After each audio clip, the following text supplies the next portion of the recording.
All right, welcome back to the Out of Your League podcast with JT Milner and Tryston Butler, myself, Andrew Zimmel. How you guys been doing? Been doing swell, brother. Glad to be back for another week. Got an exciting episode coming up. Tight ends, already repping my boy. I We'll get was to going to that later. say, for those of you that aren't watching on YouTube, listen to it on Apple Podcasts, Spotify. JT, what jersey are you wearing today?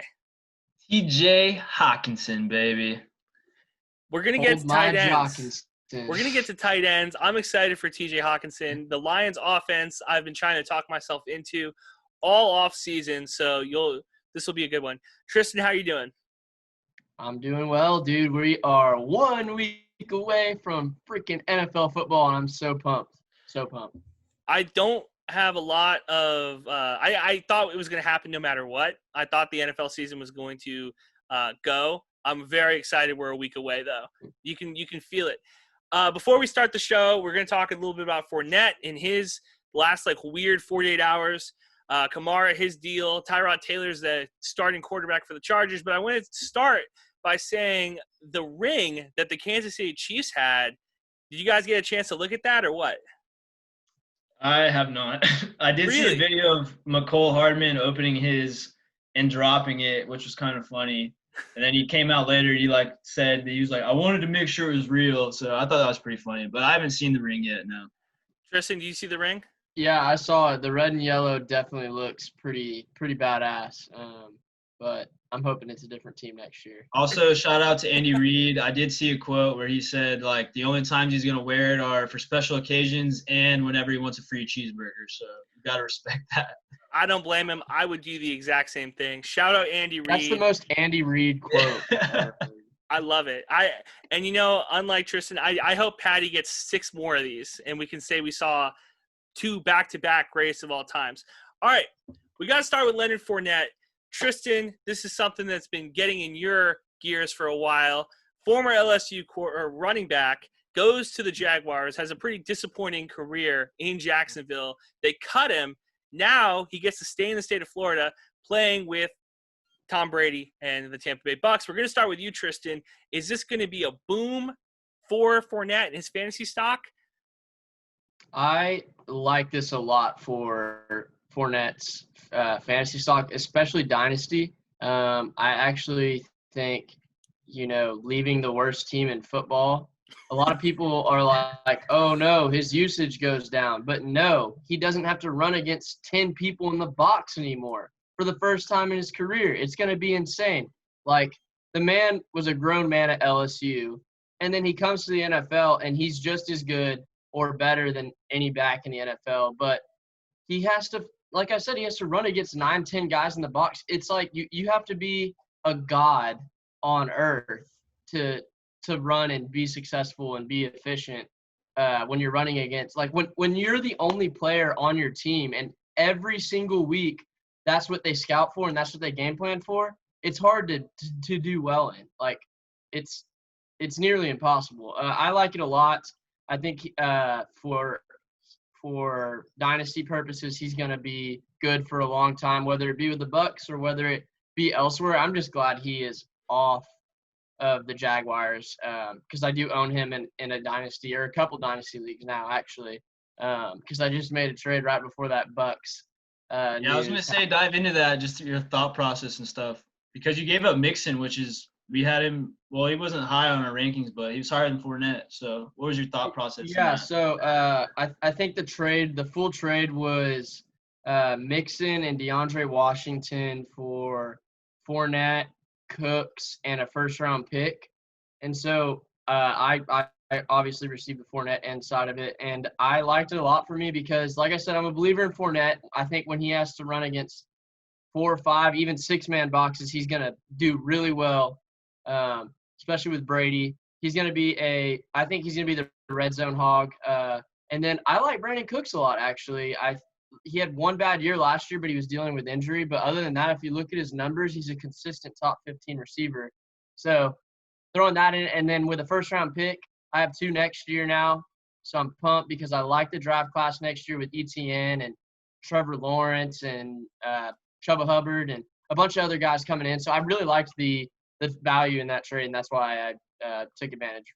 Now you mentioned something at the beginning of this whole thing. You said this is the first time Fournette's going to not run against an 11-man box. It feels like this is true. You are completely correct here because if you go back to his high school tape, they were stacking everybody when he was in the backfield. Like when he's in the game, you queue up on him. You put all 11 guys on this guy when he's running. I want to add one thing though. You mentioned he's going to Tampa Bay. He's playing with Tom Checkdown Brady. Do we see Fournette in the passing game? Is he going to be a dual threat type of running back, or do you expect him to be more downhill type guy? I mean, I think he's going to be the big, heavy downhill guy still that he always has been. But, like, he had 76 catches last year. He's proven he can catch the ball. I don't know how they're going to use him. They're probably going to use Jones and Shady on third down a lot. Arian said Jones is the man. I'm throwing that aside. Like, yeah, he is right now because they just signed Fournette. But if you look at who's making the most money, Fournette is making the most money out of all the backs. That the money talks. So I think he's going to be used a lot, and he can catch the ball. That's for sure. I don't know if that's how they're going to use him, but JT, do you want to add anything to that? Yeah, I think there's no question that he's able to catch the ball for sure. Y'all did mention Jones, and we talked about Tryston's trade. Once I caught wind of the Bucs rumor of Fournette to the Bucs, I actually own Ronald Jones, and I was able to trade him like an hour before that deal actually happened. So that's just like the flip side of things, you know, two sides to every coin, right? So, but yeah, Arians did come out and say that Jones was their guy, but I don't think if Jones was their guy, they would be bringing in Fournette, especially right after he got cut from the Jaguars. And y'all are absolutely right about the boxes being loaded. When you have Evans and Godwin on the outside, Gronk from the tight end in the slot, you're not going to be able to load the box for Fournette. He's going to get a lot of touchdowns, I think. Yeah, so I think it was a big move for the Bucs, and he went from having a relationship that was, I think, a little bit beyond the point of repair with the Jags, and now he's on a Super Bowl contender, making $3.5 million this year. So good for Fournette. The only thing I'm worried about with Fournette is that the injuries. That's why I had the same situation where I could have traded, try to get Jones off the roster, try to bring somebody back that I thought was – but I think that Fournette is the guy that he is. I don't think that you're going to see 16 games of him starting. He's going to get banged up at some point, and I'm keeping Jones on my roster just in case. But it's smart to move off of him. Tryston, congratulations. You might have a top 4 running back in the league on your hands. All right, moving on. Another guy, Alvin Kamara. We talked about Kamara being a top 4 guy. I said when we were doing the rankings, I was like, I don't know, especially in the Saints offense, how many touches he's going to get running the ball. He can pass catch. But now it's looking like there might be a contract dispute. Guys, we told people 2 weeks ago, hey, draft this dude. He'll win you your league. And now he might not potentially even play. Do we issue an apology, or do we think this works out? No, I think it's going to work out. I mean, what a crazy week. I mean, training camp, we're a week away from football, and then 2 big-time running backs come out with crazy news. Obviously, first Fournette, and then the Kamara news came out. First that he was missing practice, and then it came out that the Saints were willing to trade. To me, as a Kamara owner in multiple leagues, I actually got Kamara from Andy like an hour before that rumor came out. It did freak me out a tad, but then like once you sit back and look at things, I think it was just a lot of negotiation tactics. It's like, okay, Kamara is going to sit out so he can get his money. And then once the Saints saw that, it's like, well, we'll trade you. And then, so I think this is all building up to his contract getting settled here eventually. And he was back at practice yesterday. It was, like I said, a little bit of a freak out moment, but I don't think it's going to be that big of a deal. I actually saw a rumor on Twitter that the Saints said this whole trade rumor just to show Kamara how much that they were going to be willing to offer more than any other team. So I heard that they did it as a tactic to be like, yeah, look at what they're offering. This is what we're going to offer, and it's more than any team by a long shot. So I heard they really like him. I was kind of pumped because I don't have any really exposure to Kamara, and that's not really a good thing, but I was kind of pumped because that means if I don't have him, then someone does, and that means their team's getting worse. So, but that team is JT in a lot of leagues. But no, I think he's actually going to end up being fine. He's going to play. And it's not going to be a Le'Veon Bell situation of 2018. Which I want to get to real quick. And we didn't have this in the notes, but I need to throw this out here. They're saying that the Jets are going to do what every fantasy owner hates, running back by committee. I think Le'Veon Bell's still the dude, but you're hearing reports now that he lost a step. Really quickly, JT, what do we expect from the Jets, and do we expect them to go running back by committee, or is Le'Veon Bell going to be the guy?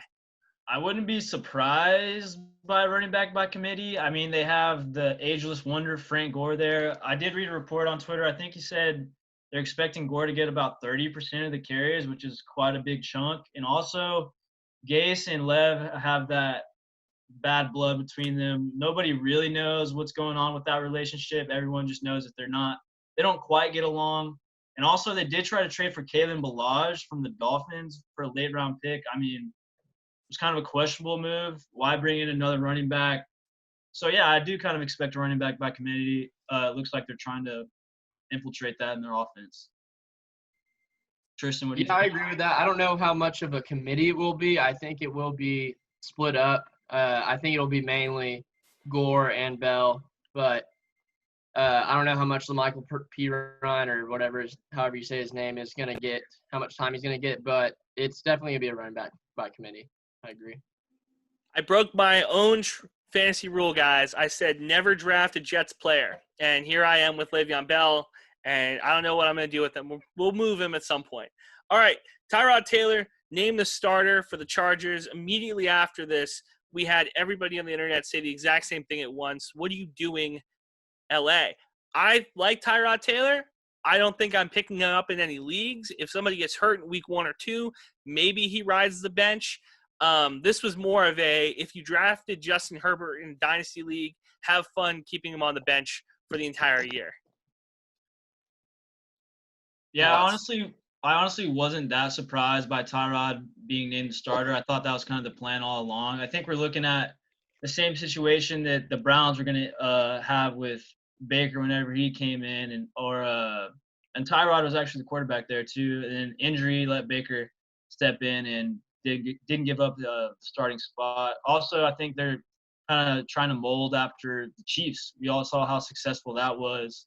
They let Alex Smith be the quarterback for a year and then let Mahomes learn under him. And then look where they're at now. Then also, I don't know if y'all watched the last episode of Hard Knocks, but Herbert did look impressive. They had great things to say about him, but I do think it's going to be Tyrod's job for this year. I think Herbert has a lot of room to grow, but next year I think it'll be nothing but beneficial that he sits out this year. Yeah, I think I'm with JT. I wasn't that surprised. You see it all the time when even if they're a first-round quarterback, if they have a vet quarterback coming in, teams like to have the younger quarterback learn from the vet quarterback. Tyrod Taylor's not a bad quarterback at all. You can see the pure leadership, like JT said on Hard Knocks and stuff. That's a fun show to watch. But you can see he's a true leader and he's a vet of the game. I like this team a lot, so I think they're going to be pretty good. They're going to have a decent record. So barring an injury or something like that, I think he plays more games than Herbert does, actually. I do like Herbert a lot, though. So if he does get hurt or the team is, say, 4-5, 4-6 come week 9, week 10, I think Herbert gets a shot, and Herbert does really well. I like him a lot. He's one of my favorite quarterbacks in this whole class. So I didn't love Herbert in college. It reminds me of Fitzmagic and Tua though in Miami. How you have the established quarterback, guy's going to learn. On that note, Josh Rosen's looking for a new home again. I know he was our favorite quarterback in college, Tryston. It's tough to see our man continue to be moved from situation to situation. I think Belichick picks up the phone at this point. Save his career. What do you think? I'd just like to clarify that he was not my favorite quarterback. He was Andy's favorite quarterback, and I really hated him because things he did to A&M one year. But anyways, JT, you want to speak on it? This is actually funny because I picked up Rosen today, boys. So I don't think he got a fair shot in either spot where he was at. Arizona, we all know how awful their offensive line was. And then obviously Kingsbury comes in, and then they take Kyler #1 overall. Gets put over in Miami, another bottom of the barrel team in the league, another awful offensive line. I mean, he was with Fitzmagic, and I'm sure he learned whatever. But then, again, they bring in Tua this year. So I don't think he's really gotten a fair shot. And I did kind of pick him up on a whim. Last spot on my bench, and hoping that Belichick does pick up the phone. So we'll see what happens. All right, let's move on to top 10s. We're talking tight ends this week. This is a position that's very boom or bust. You're either going to get the best of the best, or you're going to get stuck with somebody who's not that great. We're going to start with JT, rotate to Tryston, come to me, and then we'll rotate that way, going off the list. I think you guys both had the same #1. JT, you have the floor. Yeah, like you said, this position's so tough to rank. I mean, the separation in value and like just by points is very small. When you go down the list between like 3 and 10, but I think we all know who the top 2 tight ends are in the league. And also, I just want to point out, I kind of did my rankings based on tier based because of how difficult it is to rank these tight ends. I think after the first 3 or 4, it's really just shooting darts while blindfolded, so who really knows. But with that being said, George Kittle is my #1 tight end this year. He will surpass Travis Kelce. But I think he's been the #1 for 3 or 4 years now. So really my thing with Kittle is he's Jimmy G's clear-cut #1 target. He's a consistent player. He's going to play a lot. He's just missed 2 games in the last 2 seasons. And then in those games that he does play, last season he had 7 games over 15 points and 3 games under 7 points. So you know what you're going to get from Kittle. I think he's going to pass Kelce. I'll kind of talk about Kelce too a little bit because I'm pretty sure that's where everyone's wanted to. So the reason why Kelce got passed by Kittle to me is we talk about it every week. Who knows with the Chiefs offense? I mean, every week, every ranking, we have multiple players from the Chiefs. They have so many weapons. I think Kelce is actually going to regress a little bit because they bring in Edwards and Lair.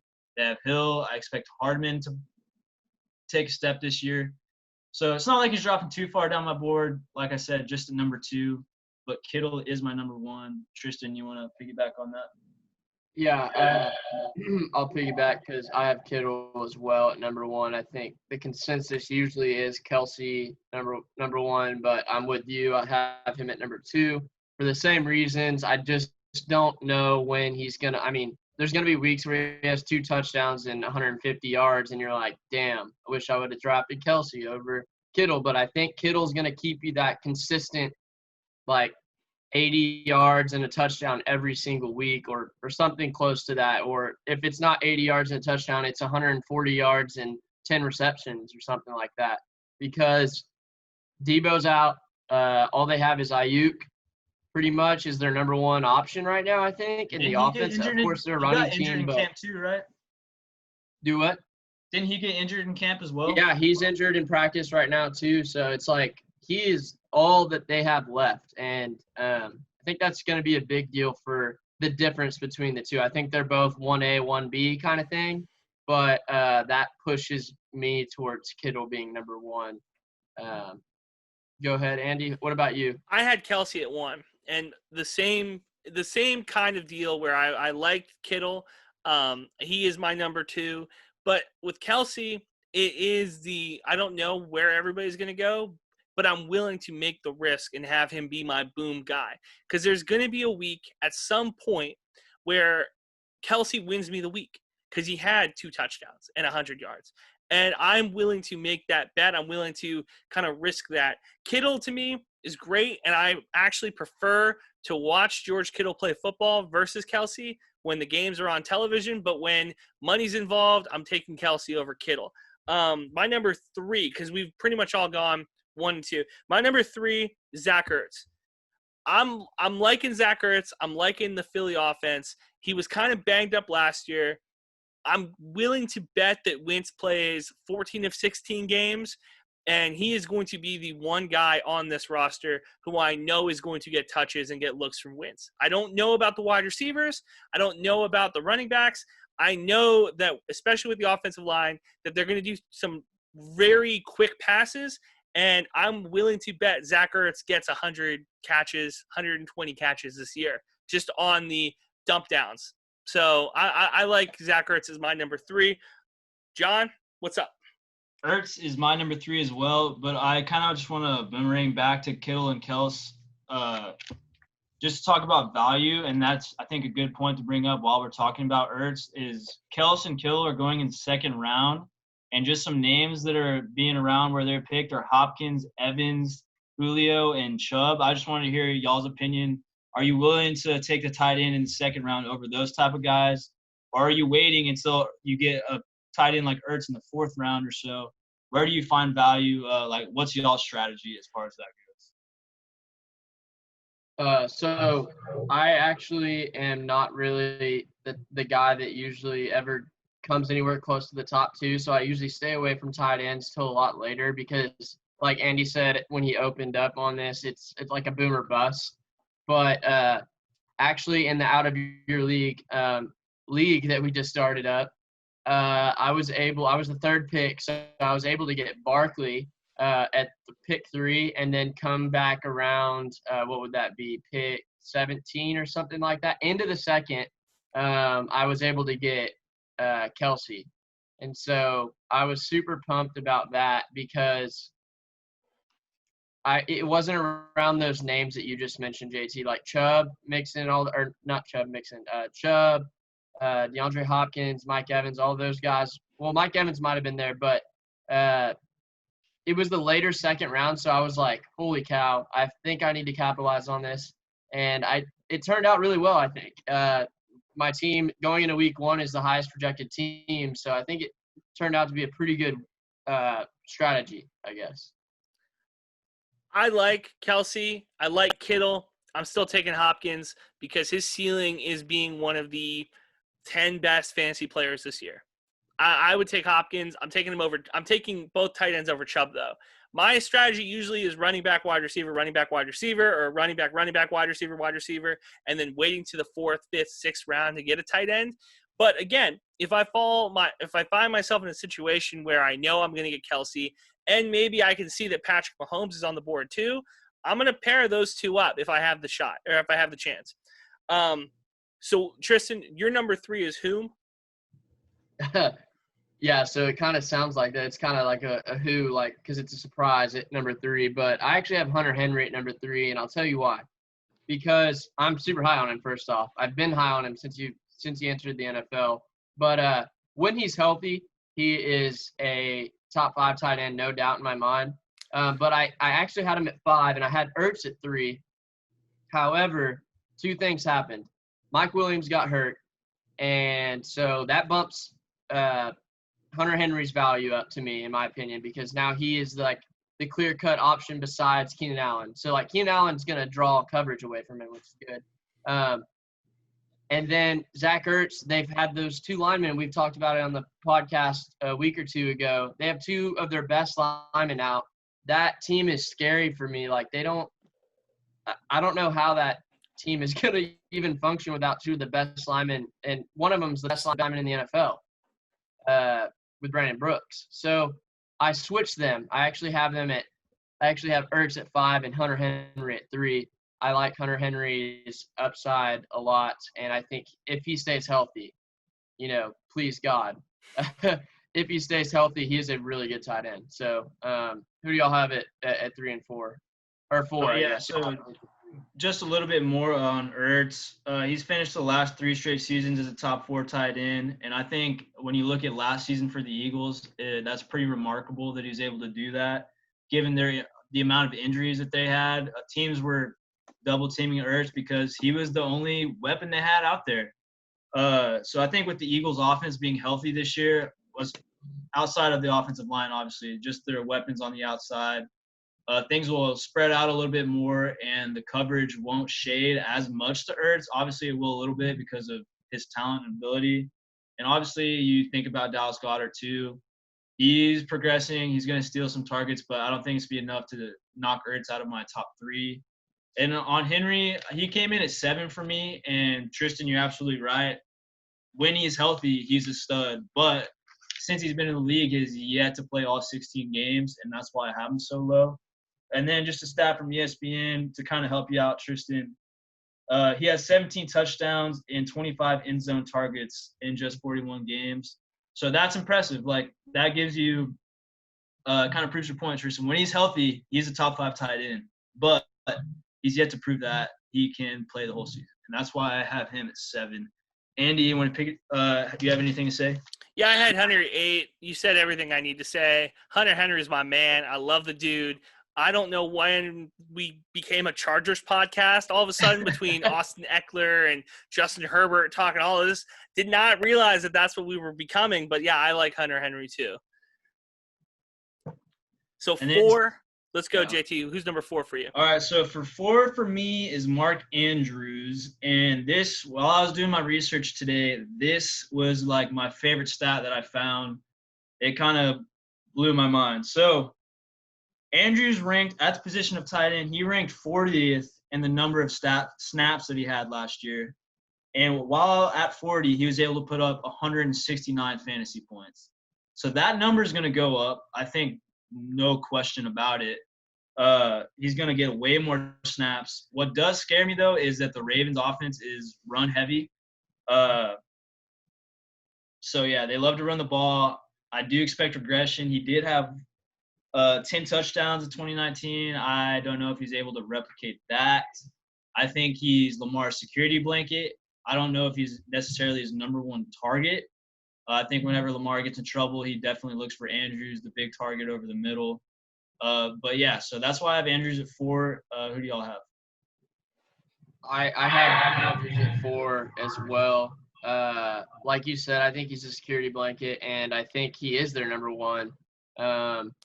I do see regression because I don't see Lamar Jackson throwing for a touchdown rate of 9% again, or whatever crazy stat he put up last year. It was insane. The efficiency was insane. But I do see him. I have Lamar Jackson as a top 10 quarterback. So I think with the number 1 option in that offense, Mark Andrews is still going to be a top 5 tight end. That's why I have him at number 4. Andy? I had Austin Hooper at number 4. I like the Falcons offense. I like Matt Ryan. Ryan's another dude who checks down a lot. I had Mark Andrews at number 7. My deal is this. I agree with you guys when we talk about Lamar Jackson running the ball. I agree with you guys when we talk about him being the check down blanket. But I think you're going to see more of Lamar throwing the ball down the field.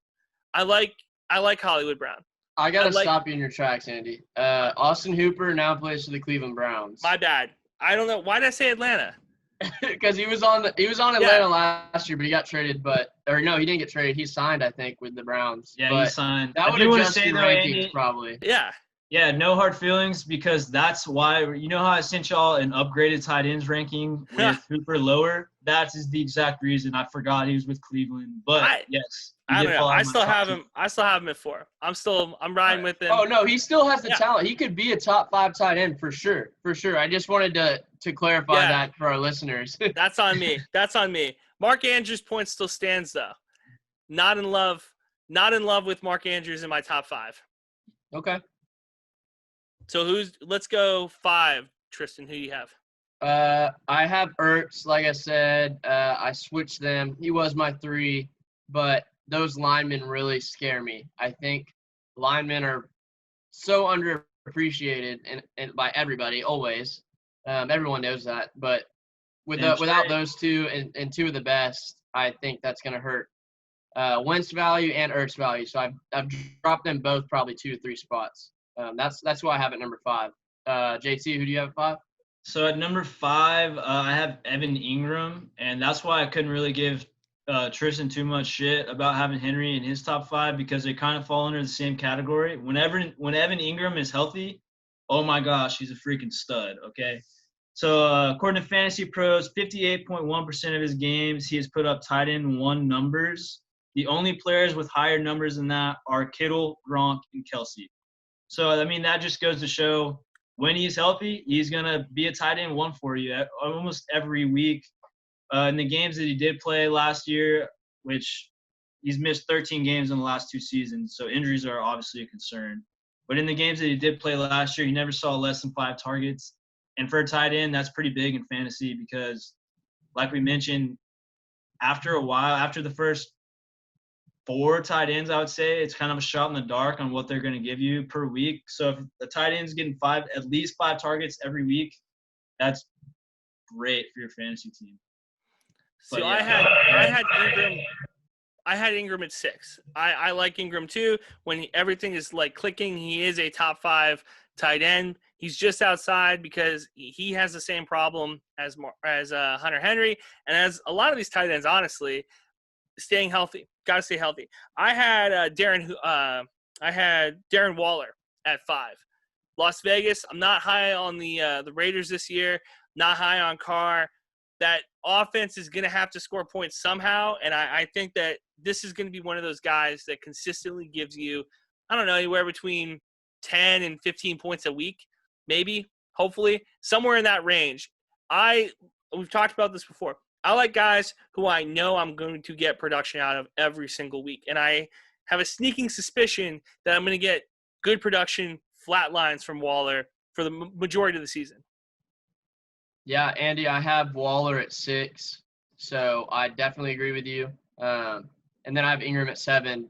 Waller's a guy I find myself drafting a lot because, like I said, I usually wait on tight ends. Drafting Kelsey in our fantasy league was like one of the rarest things for me, but it just kind of fell in my lap and I felt like I had to. But Waller is a guy coming at number 6. I think he's going to be a solid tight end. Like you said, he's dependable, I think. And Derek Carr likes him a lot, I think. And he is a big receptions and yards guy. So if it's a touchdown-heavy format, I'd stay away from him. But huge reception and yards guy. He's going to be good in the ESPN standard leagues, half PPR and full PPR. So, JT, who do you have at number 7? Is that what we're on, or 6? 6. Well, I have Waller at 6 as well. And then y'all took the words right out of my mouth. I think he has the most chemistry with Carr out of any receiving option there on the team as of right now, especially after Tyrell Williams is finally declared out for the season. Ruggs and Edwards, they did bring in some receivers. We've talked about them almost every week too since I've been on.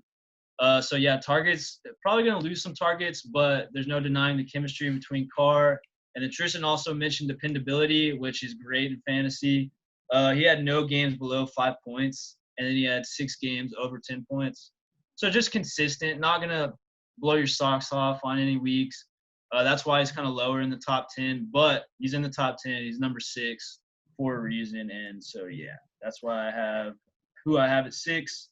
I had Henry at 7. I kind of said all that I needed to say about Henry. Do y'all want to do y'all's number 7? I have Mark Andrews. We hit Ingram, Andrews, Henry, Tryston. Do any of those guys not fit in your 6, 7, or 8? No. I think our first 7 are completely matched. They're kind of mixed up, but I had Ingram at 7, so I think we're completely matched. My number 8 is probably different from y'all's. I don't remember. I didn't look at y'all's too hard, but I have Hayden Hurst. They've been raving about him at the Atlanta. This is the Atlanta Falcons tight end right here. Just so you guys know. But they've been raving about him. I think he's poised for a breakout, and I think 8's a solid spot for him because I think there's a bit of a drop off outside this. Well, the front 7 we all agreed on, so obviously that's the big drop off. But 8, I think Hurst is going to make his way in with the Ingrams and Wallers and Ertz and Andrews in my opinion this year. You saw what Hooper did last year. Hooper was a stud last year with Atlanta, and Matt Ryan has raved about Hayden Hurst's athletic ability. He compared him to Tony Gonzalez. He said he's just as athletic or more than Tony Gonzalez. So that's a big compliment. So that's why I have Hayden Hurst at number 8. Yeah, so I mentioned earlier how I kind of broke off my rankings into tiers, and after the first 7, I had the next tier I have, which is tier 5, is breakouts, because obviously every year some tight end kind of comes out of the blue or whatever. Whether it's a young one or one that's been around for a while. So yeah, Hurst came in at 11, and that's part of my breakout tier. To me, all these guys are kind of interchangeable once you reach this point. But at my number 8, maybe a little biased here, I got my guy T.J. Hawkinson, the Hawk Nest monster. First of all, he has Fantasy Pros third easiest schedule ranked amongst tight ends. So I think that is going to kind of be beneficial for him as far as a breakout goes. Also, I mean, we talk about it again, Matthew Stafford, if he stays healthy, a full year with Matthew Stafford, you got Galladay and Jones on the outside. The middle is going to be open for Hawkinson to work. He did battle some injuries last year, but he also trained with George Kittle in the offseason, and he beefed up. And I think if there's any tight end in the league to learn from, it's George Kittle. Andy, go for it. I got to pause you right here. I want to just remind the listener, the most pointless thing is these two players worked out together, meaning that somehow Kittle's greatness just rubbed off on somebody. Every year we hear this, so-and-so worked out with so-and-so, and then I'm like, oh, is that going to make any difference? And then it normally doesn't. So I disagree. I think if you're going to pick up tips and try to get better at your position, why not go to the best in the league? How many quarterbacks work out with Tom Brady? How many quarterbacks have great? Yeah. Okay. All right. Tryston, what do you think? I'm kind of with. I hear you, Andy, but I'm kind of with JT. I mean, if you want to be the best, you got to work like the best, and it's not hurting him. That's for sure. Working out with George Kittle is definitely not hurting him, and I like Hawkinson a lot. So I think it only helps Andy is what I'm saying. I like Hawkinson too. I just get sick of everybody worked out with Peyton Manning this weekend. Let's hope everybody. I guess you know when you hear it with like Johnny Manziel, like he's working out with George Whitfield, the quarterback guru. I mean, Manziel's a different story though. Like Hawkinson and like guys like him. Say working out with the best or whatever, they don't have off-field issues usually. I think the guys you're thinking of that, he's working out with who, blah, blah, blah, he must be getting better, is usually the guys with off-field issues. And so it's like, doesn't mean anything. Yeah, I think they're still doing drugs and drinking. And I think Hawkinson's talent matches his work ethic, and that's why working with Kittle is a big deal. There you go. Right. I got my number 9. I got Jared Cook out of New Orleans. Enough said. He's gonna the Saints offense is gonna score points. Like I have him at 9. I didn't have Hawkinson. Hawkinson didn't make my top 10. Just because I don't trust Matthew Stafford. I'm not in love with their quarterback situation, and I think we're one bad seasons away from Matt Patricia being gone. You've been raving about Stafford for like the last 3 episodes. Yeah, I don't. Did you change your mind? That's all you got to say. Did you change your mind? I don't know. I looked more into it. What you can say is there's a lot of mouths to feed. I mean, there's 2 really good receivers there, and so I don't know if Hawkinson. That's my opinion at least. That's why I have him outside my top 10 slightly. He's 13 for me, but at my number 9, I have Tyler Higbee. He actually finished as a top 10. I think he was number 8 or 7, something like that last year. So this isn't out of the realm of possibilities. The Rams throw a lot, and I think he fits right in nicely at the number 9 spot. So, JT, who do you have at 9? Yeah, Higbee's not a bad selection at 9 either. Like I said, I think at this point it's all just kind of up in the air. So my next breakout I have projected is Mike Gesicki for the Miami Dolphins. I've been a big fan of him since he came out of Penn State.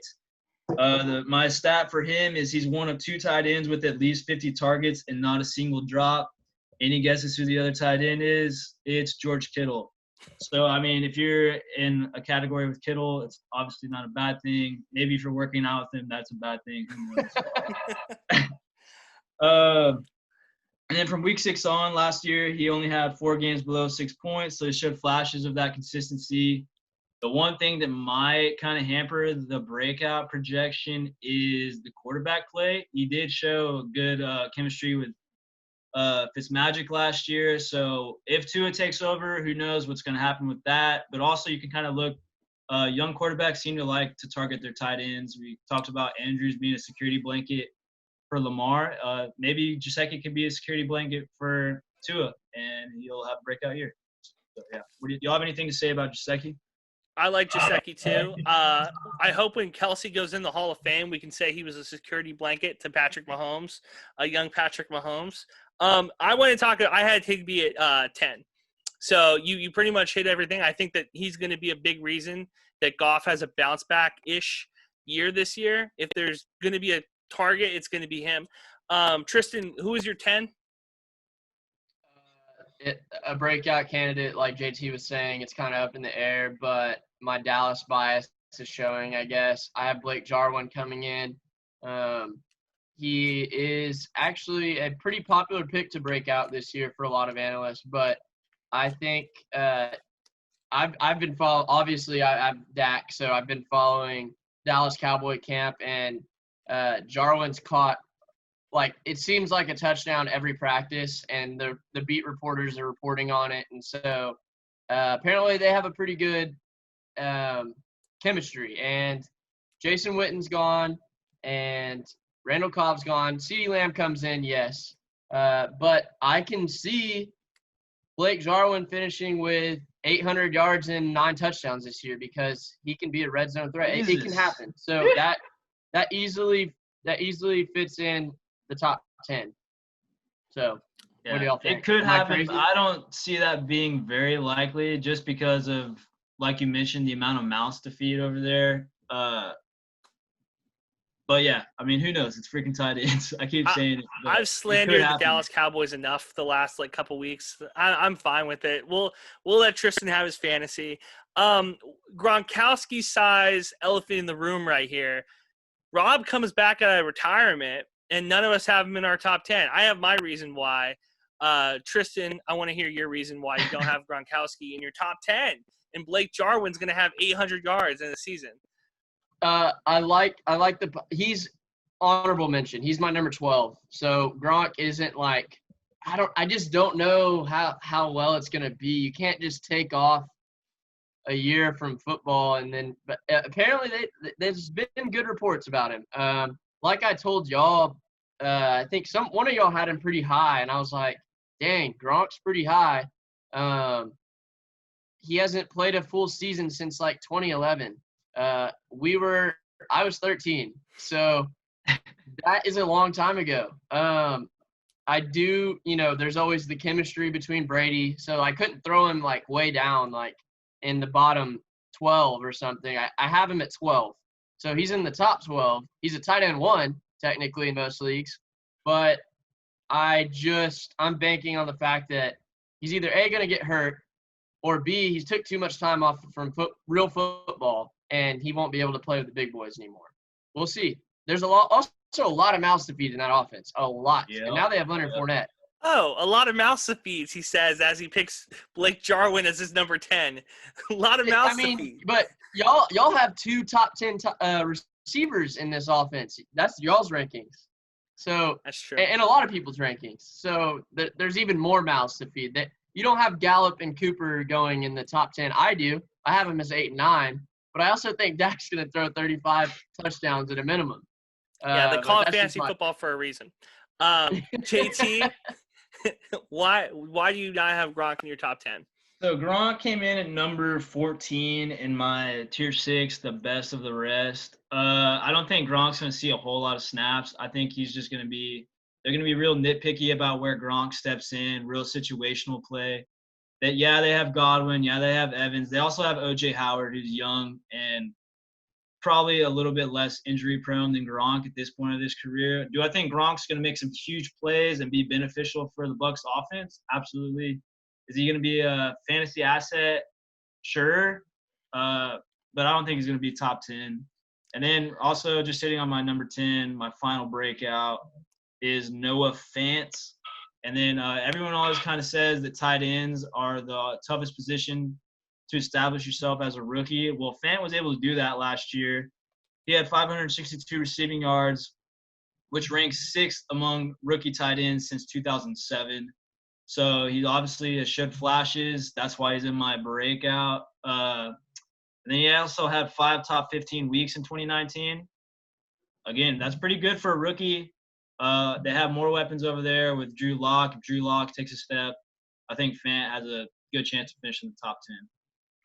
Yeah, Love I had Fant. him at 11, and so it was between him and Jarwin. And the only thing about Fant is Lock is a question mark for me, and I like Dak more, so that's why I went Jarwin. But like they were like that for me.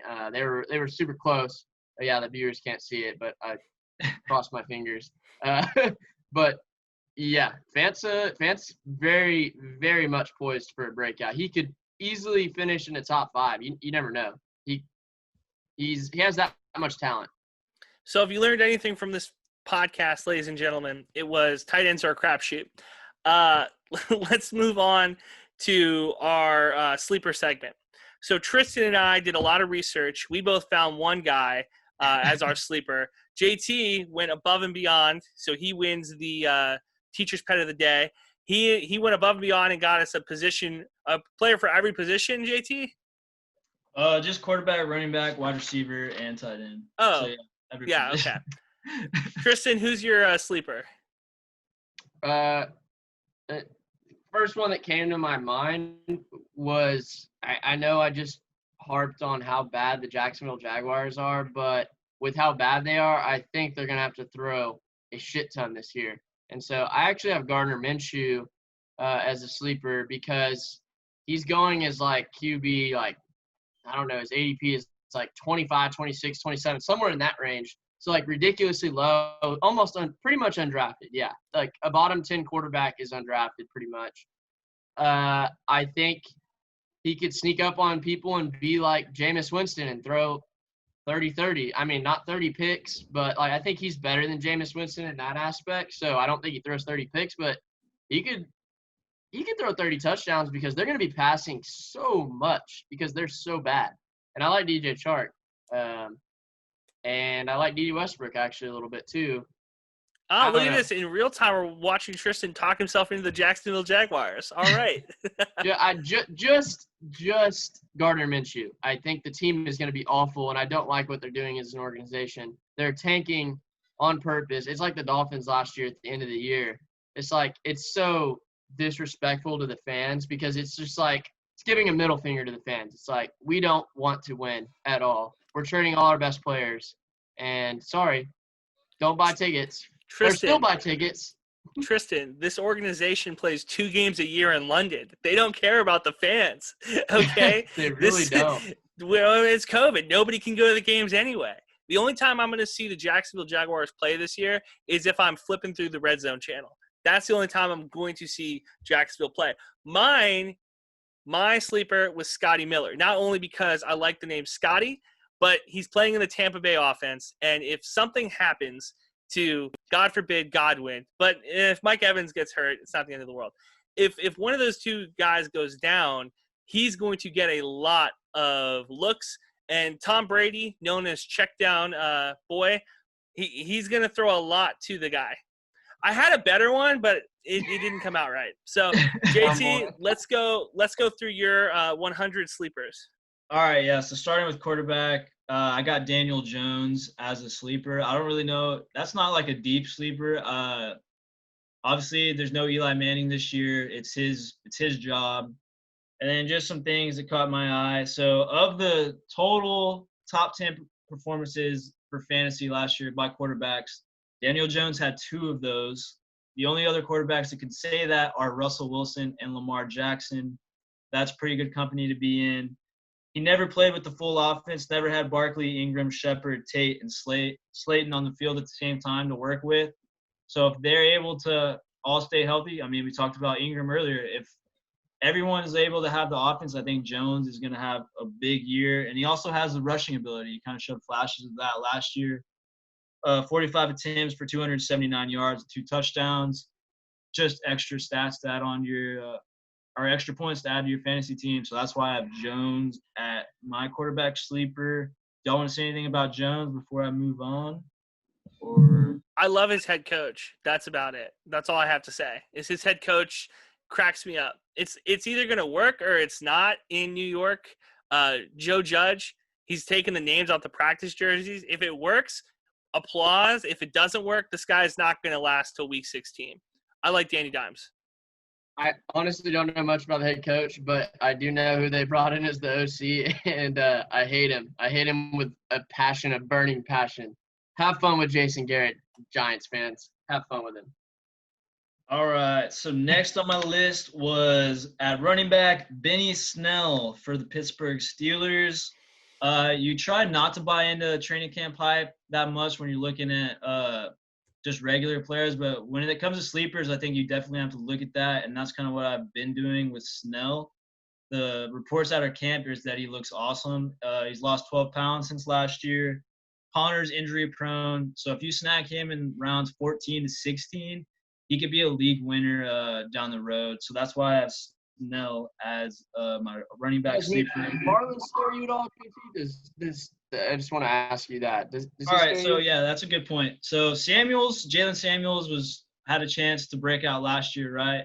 Well, he's on the roster bubble, according to reports. And Anthony McFarland, he's missing time because of concussion. So Snell's getting all their snaps behind Connor, and we all know how Connor is injury prone. And the Steelers love a one running back system. So if Snell is able to step in and take over after Connor injury, like I said, I think he could be a league winner. Gotcha. Let's hear your wide receiver, JT. My wide receiver, he's John Brown. I was having trouble with wide receiver. Yeah, they brought in Diggs, and everyone seems to have forgotten about Brown. But if they bring in Diggs, who's the double coverage going to go to? It's going to be Diggs. And last year, Brown had career highs in targets, receptions, and yards. So the repertoire with Josh Allen is there. He had 26% of the target share. That's going to go down because of Diggs, obviously. But I think he could be a steal. He's going like around the 13th round, 130th overall. I think to have on your bench and be a plug and play, I think he's going to be consistent this year. Not going to be crazy good, but just a solid asset to have, especially at that value. At receiver, I would like to add one. Sorry. And y'all probably already know. Y'all are probably sick of hearing me talk about it, but Michael Gallup, people are sleeping on him because they added CeeDee Lamb and they think Gallup's just all of a sudden a number 3 receiver. He's not. The man, in my opinion, will finish top 10. And like I said on the podcast last week, on a points per game basis, Amari Cooper and Michael Gallup were identical. Like you couldn't tell them apart if I pulled them up and read them to you. That's my sleeper. I think he's going to be all the coverage and all the media and all the attention is going to be on Amari Cooper and CeeDee Lamb, and I think Gallup is going to feast. Anyways, go ahead, JT, and finish out your sleepers. Yeah, so my final sleeper at tight end is Jonnu Smith for the Tennessee Titans. First of all, no more Delaney Walker. He is the tight end one there. Then after Tannehill came in last year, from Tannehill on, Smith was the tight end 12. So that's right around – that is tight end 1 material. And I expect progression or however you want to say it. I don't know where we're at with that anymore. But, yeah, I think he's going to just do even better. And then just to show how much of a freak he really is, he had a 93rd percentile athlete rank by Nike's Spark Score. So he's an athletic freak. Tight ends usually take a while before they break out in the league. He's 25 now, been in the league for a while. I think this could be his breakout year. And then through the final 10 weeks of the season, he accounted for 13.3% of the Titans' passing volume. Expect that to go up, and that's why I kind of have him as my sleeper at tight end. I love it. I love it a lot. This is a tight end that you put at what, your 3rd bench position, your 4th bench position. Just kind of keep him. Honestly, a lot of these sleepers, what I'll do is I'll put them on my watch list, and then if I have a sneaking suspicion they might go off, I try to nag them when the waiver wire starts. But otherwise than that, I like – good job, JT. You get the A+ for this podcast. Appreciate it. And now you get to do more heavy lifting. Fake trade time. It's a JT Milner special right here. We have 3 fake trades that he gives us, and then I have a real-world trade that I want to throw at you guys that I came up with when you were talking about the Titans. So take it away, JT. All right, so once again, this is the fake trade segment. It's where we take trades out of the SleeperBot app forum that people plug in and ask for advice. So this is us giving advice to these people. SleeperBot, sponsor us. The first trade is Jonathan Taylor for Terry McLaurin and Antonio Gibson. Tryston, you want to take this one away? Yeah, I'm taking the Terry McLaurin and Antonio Gibson side in a heartbeat. That's I love Terry McLaurin. He's like the clear-cut number one in Washington. They're going to throw a lot. I like Antonio Gibson a lot too. I mean, you're double dipping with the Redskins, which is not necessarily a good thing. But and I love Jonathan Taylor. Don't get me wrong, but I think the value between the two exceeds just Jonathan Taylor. So that's probably why I'm going with McLaurin. Before I give you my answer, I have to correct Tryston here. They're not the Redskins anymore. It's the Washington football team, Tryston. Just got to correct you there. Little correction. I apologize if I offended anyone. Jonathan Taylor, I'm taking the 2-player for 1 player. If I have Jonathan Taylor available right here, I'm probably getting rid of him. That's just me. I don't think he's a good enough player for me to keep him on the roster. The only problem when you do this like 2-for-1 type of deal is you have to drop somebody else. So do I release my 3rd kicker on my bench? I don't know what to do at that point. No, I'm taking Terry and Gibson too. Also, it depends on the needs. Like if I need a running back real bad, Jonathan Taylor is the answer, in my opinion. But if you're looking at it like blank slate, you don't know what the teams look like. I think the value with those two are more. But that's how I view it. JT, I'm guessing you're going to choose Jonathan Taylor's side. You are guessing correct. Once again, I disagree with y'all boys. Like Tryston mentioned, I don't like double dipping, especially with the Washington football team. I'm not a big fan of Haskins, and I promise that doesn't have too much to do with my Michigan fandom. It's just more so my belief in his ability. I'm not a big fan. I am a big fan of Jonathan Taylor behind that Indianapolis Colts offensive line.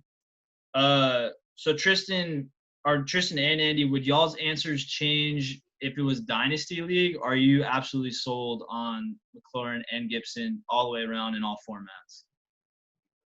No, it doesn't change my opinion. I mean, they're all 3 really young. Gibson's a rookie, McLaurin's 2nd year, and then Taylor. I mean, there's no change in age, and I think the Redskins only go up from here, right? I mean, how can they not? The Washington football team only goes up from here, right? I don't know. Taylor, what happens when Rivers goes? I don't know. So I actually like it even more in Dynasty, I think. Yeah, doesn't change. I like taking the best player or in any trade, and whenever you have the opportunity to do that, I will gladly side with the best player, even if you lose based on value necessarily. Taylor's a guy that's going to win you weeks, going to win you championships. So that's why I take Taylor. One could argue, though, McLaurin could be the best player in that trade. One could argue that. It just depends how you value, running backs and receivers. But McLaurin you could argue that, and you'd be wrong, but that's all right. Next one up, JT. I said you could argue that, but they'd be wrong. So, all right. The next trade is kind of hitting on tight end here. Robert Woods for Darren Waller. Andy, you want to take this one? Yeah, I'm going to take Waller. I'm high on Waller. We just did our rankings. Woods doesn't register for me as a wide receiver. I think there's a lot better wide receivers out there. There's not a ton of good tight ends. I'm taking Waller in that one. Tryston? I actually disagree. I like Robert Woods there. Waller's had one really good year at tight end. I know we just talked about tight ends, but the drop off between 1 and 2 at the tight end position down to where I had him, I think I had him at 6, is huge. And Robert Woods is just about as consistent as they come at the wide receiver position.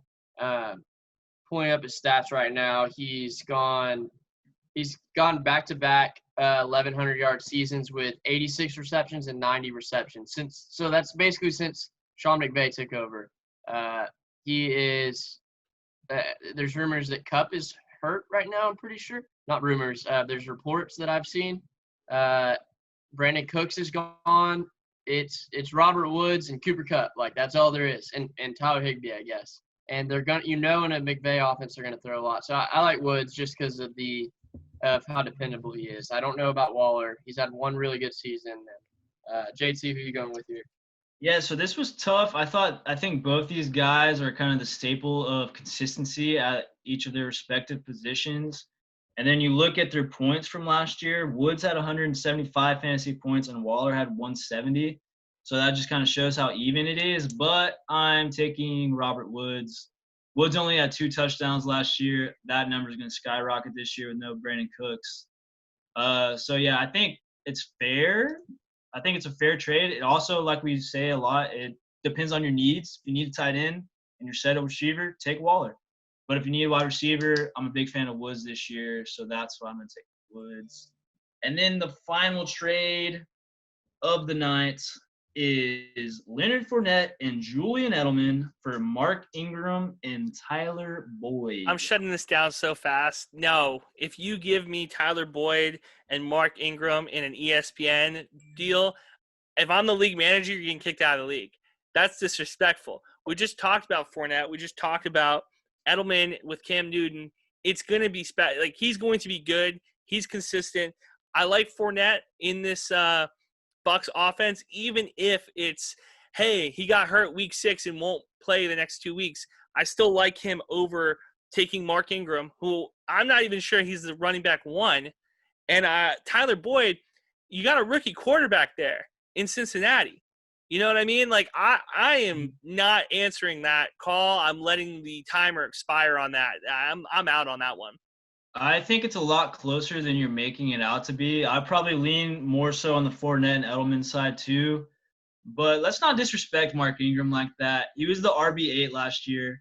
Yeah, they did bring in Dobbins. I think Dobbins is going to be used in the passing game a lot. I think it's going to be similar to how Ingram operated with Kamara back when he was on the Saints. They were both top 10 running backs. So yeah, I'm siding with you, but I think it's closer than you're making it out to be. Tryston, what do you think? Yeah, I kind of agree with JT. It's closer than Andy makes it out to be, but that's also because I'm a really big Tyler Boyd fan.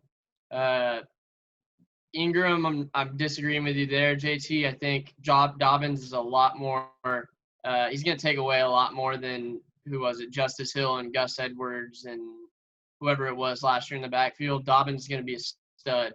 And Ingram, I don't know how much longer he has. Fournette and Edelman, we don't know how much longer he has, but I like Fournette's upside a lot more.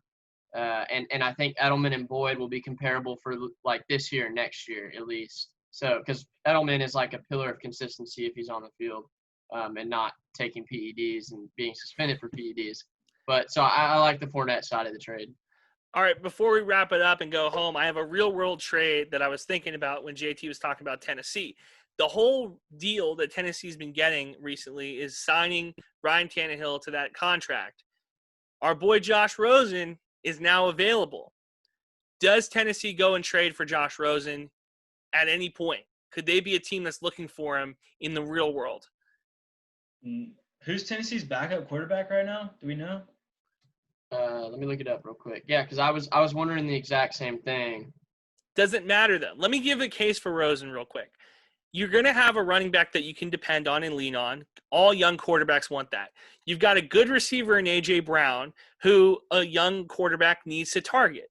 You have a very good offensive line, even though it's a run-blocking one. I don't know if they're going to be good at pass blocking. We just haven't seen them throw the ball that much. I think that this could be the spot for one Josh Rosen. This just crossed my mind as we were doing this. It's probably a good fit, but they just paid Tannehill, so it'd be another great offensive scheme fit, but another awful situation for Rosen to walk into. I guess it depends on if you believe in Tannehill or not. Like, for us to answer that, obviously Tennessee does. I guess it would make sense. I agree with you. I think Rosen's kind of similar to Tannehill in that aspect. I think he'd do well in the offense, but will they make the trade? I don't see it happening. No, Bortles is their backup, and I don't see them, like, making a trade or paying Rosen to be basically third string quarterback, because I feel like Bortles probably beats him out, or it might be a close competition, but you're still paying a guy to sit on the bench, possibly be your third string. So I like Bortles enough to just be like, oh yeah, he's a solid backup quarterback, whatever. All right, I just had to float it out there. Next week we're potentially going to have a opening day podcast, maybe. Keep your eyes out for that one. And of course, you're going to see us every Friday from here onward. So, Tryston, JT, tell them where to find you on Twitter. Okay. Great. Twitter's at TV2Smooth. Like I said last week, you can find me retweeting a bunch of Dallas Cowboys stuff because Dak's going to be your MVP this year. JT? So on Twitter, you can find me at J_Moolah3. And if you're missing out on any Detroit information, you'll find it there. And then on Instagram, it is J.T.Milner. And that's where you can find it. All right. Love you guys. See you next week. Yes, sir. All right. Good episode.